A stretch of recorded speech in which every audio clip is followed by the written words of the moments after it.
Hey everybody, welcome back. This is Steven, Northwest Small Batch Brewing, and this is, haven't done it for maybe a little while, but this is Single Malt Sunday. This is a day where if I get a new bottle of whiskey, I like to open it with you guys and try it. Maybe you're trying a whiskey as well, and we can just enjoy a nice dram of whiskey on a Sunday afternoon. I like it. Okay. Hopefully this is not too much and I'm all in the frame of the camera. I don't know. So you can see it. Here it is. This is the GlenAllachie 15. I like the bottle shape and color. Yeah. I'm going to see if I can get this open and start breathing while I tell you a little bit about it.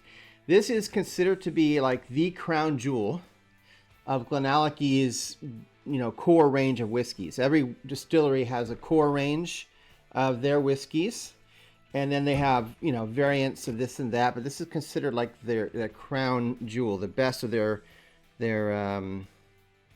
core lineup. It was launched, this particular version of it was launched in 2019 and is also known as quite the sherry bomb, meaning and we'll get to this, but it's sherry cask finished, and apparently it's extremely sherry cask finished. I'm going to open it. We'll get it airing out a little bit here. Hopefully you can still hear me. I get my arm right in front of the camera. Or microphone. Camera, microphone, whatever. Whew, I can smell it already. So the distillery itself, GlenAllachie, was founded in 1967. So in the grand scheme of things, that's actually not that old, believe it or not. If you look at the dates on a lot of Scotch whiskies. This was a workhorse distillery when it was first opened. In other words, it wasn't made for making precious single malts. It produced massive volumes of spirit, usually famous for whiskey blends like Chivas. Chivas? I don't know. I've never had that. I'm not really interested in that one, to be honest. I'd try it if someone just said, hey, do you want to try it? But I don't think I'd go out of my way. But anyway, so it was used for blending that particular whiskey. And so the focus was more on quantity, not quality, for this particular distillery. But things changed. In 2017, there was a turning point. Billy Walker, an industry legend, he was credited for reviving Glendronach and I'm going to say this wrong, Ben Riach. Maybe that's right. I don't know. But anyway, he's famously known for purchasing and reviving these distilleries that he purchases. So in 2017, he purchased GlenAllachie. He immediately implemented some changes. I'm going to go ahead and pour this to the whiskey. First of all, he changed it from being a quantity over quality distillery. Wow, look at the color on that. To a quality over quantity. Did I say that right? You get what I'm saying. So he slashed production of this distillery to about 75% of what they were producing to focus on really high quality single malt. He also implemented longer fermentation as far as the actual wash that they're using. So he extended the fermentation times to roughly about 160 hours. That's a lot, by the way, for a whiskey. And it's about triple the industry standard for a fermentation for a whiskey distillery. But it allows you to get a lot more fruitier and more muscular spirit, if you will, by having that longer fermentation. The 15, this one, launched in 2019, as I said. It was added to their core lineup, and it was designed specifically by Walker, the guy that purchased the distillery, to represent the new, shall we say, DNA of the distillery. This is what he wanted to be like the bones of the DNA of the distillery. Anyway, let's get into it. Well, you can see the color, first of all. I mean, that is dark. That is a dark whiskey right there. If I didn't say already, I don't think I did, this is a Speyside whiskey. Interestingly enough, most Speyside whiskeys are known for their lightness and slight fruitiness. But this is a good example of how you cannot just assume a certain region is always going to have a certain type of whiskey. 46% ABV. I think I've talked about this before, but there's a reason why a lot of whiskeys are 46%. It is because any lower than that, and you could end up having chill haze, or if you add water to it, it would cause it to get hazy. Anyway, so in order to keep it nice and clear, they put it at 46%. Any higher than that, it could be better, maybe, but then the distillery is just going to lose money on it, right? Adding any more alcohol, not watering it down, they're not going to be able to sell as much of it. So it's a numbers game. So cask type, this is 100% sherry maturation. 100%. Say it again, because usually it's going to be finished in like an oak barrel or used bourbon barrel and then moved and finished into a sherry barrel. This is 100% sherry matured in Pedro Jimenez and Oloroso hogsheads, puncheons. They're basically types of barrels. I just can't stop smelling. It smells so good. It's non-chill filtered, right?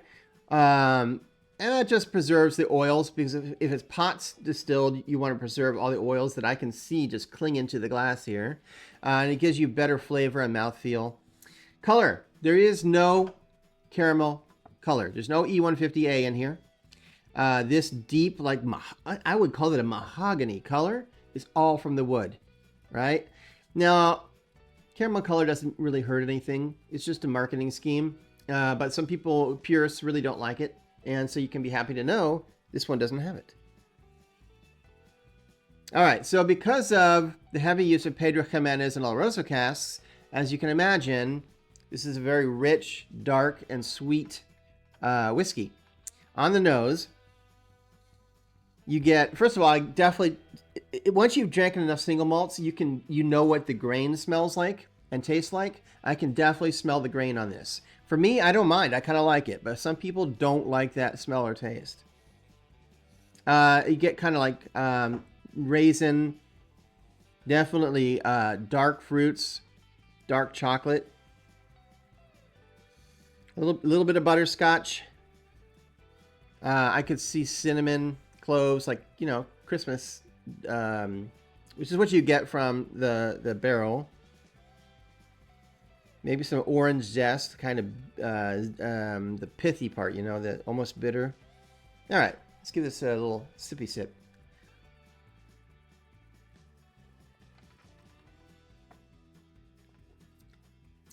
Woo! For 46%, that went right to my nose. Like, it burns the retronasals.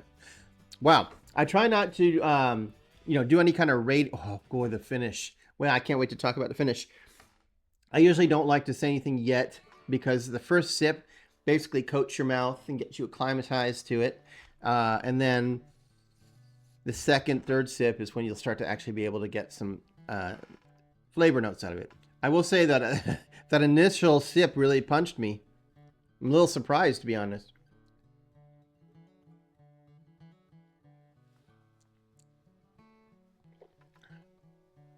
Yeah, thick, syrupy. I mean, it's not thick and syrupy, but it comes across that way. The second sip, much better. I'm not getting punched as hard. Definitely got the heat in the back of your throat, which is kind of unusual, at least for me, for this ABV, but that's interesting. Honey. I definitely get honey, smooth honey. Dark cherry. Well, orange. We talked about that orange, in the nose. The honey is what comes through the most. A little bit of nuttiness. Figs. Just what you'd expect from a sherry cask finish. And this being 100% sherry, you're getting 100% of that flavor.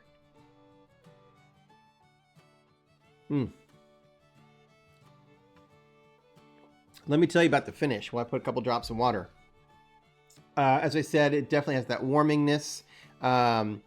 Super sweet finish. Kind of comes out of nowhere. It's like the dried fruits just linger.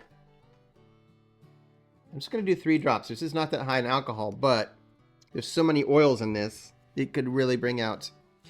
You do get some bitterness on the finish, like chocolate bitterness comes out, you know, after a while. So I added that water, and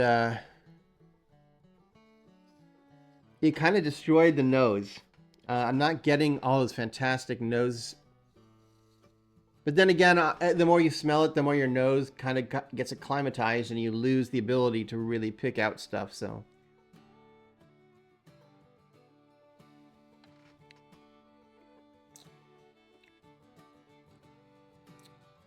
I think I like it better with the water. The nose is not as good with the water, but once you add the water, it brings out a lot of those sherry influences. A lot of the fruit comes out. Just a mellow honey with a lot of, you know, raisins and dark fruit. You could say banana, maybe a little apple. I think the flavor is better with a little water. I think that brings stuff out, but it does kind of ruin the nose. I'm thinking beer. Yeah, that's a good whiskey. I like that. That was a good purchase. It is a little expensive. I don't discuss prices. I don't generally spend a ton on whiskey anyway. If it's super expensive, I'm probably not going to buy it. But it is towards the more expensive side of what I would allow myself to buy. So, but, I mean, it's so good. It's so good. I will say, I'm just going to turn here because there's a Kilchoman Snag behind me. I don't know if you can see it, but I personally like that one better, but that one has smoke in it. This is strictly, this is just the sherry cask. No smoke. That's good. That's really good. No smell. Sometimes, I know it looks weird, but sometimes, like after you've had a few sips, the whiskey and the oils will kind of collect on the edge of the glass, and instead of putting your nose into the glass, you just smell the side of it. You can get a lot of the flavors without the alcohol hitting it. I mean, tremendous amount of honey is what I get from this. Besides the fruits, it's a lot of honey, and that burn goes away after a minute. Well, anyway. I don't usually go this long on these whiskey videos, but I guess you can tell when I like a whiskey, I tend to ramble on, or should I say dramble on. Anyway, I'll be back next time I have another, whiskey to review and taste with you. Not really review. I just like to go over the history and learn about it, and I do tell you whether I like it or not, though. What I think. So I guess it's kind of a review. Anyway. I still have all kinds of other videos if you're into beer. I've been doing a live kind of beer tasting on Saturdays or Sundays. I'm trying to lock in the time for that. And I do just full brew days. I do brew talks. So check out my other videos if you're into that. Otherwise, I will make another whiskey video next time I get a bottle. Until then, sláinte. Happy Thursday. Thursday? Oh man, I haven't even had this much to drink and it's already Thursday. Sunday.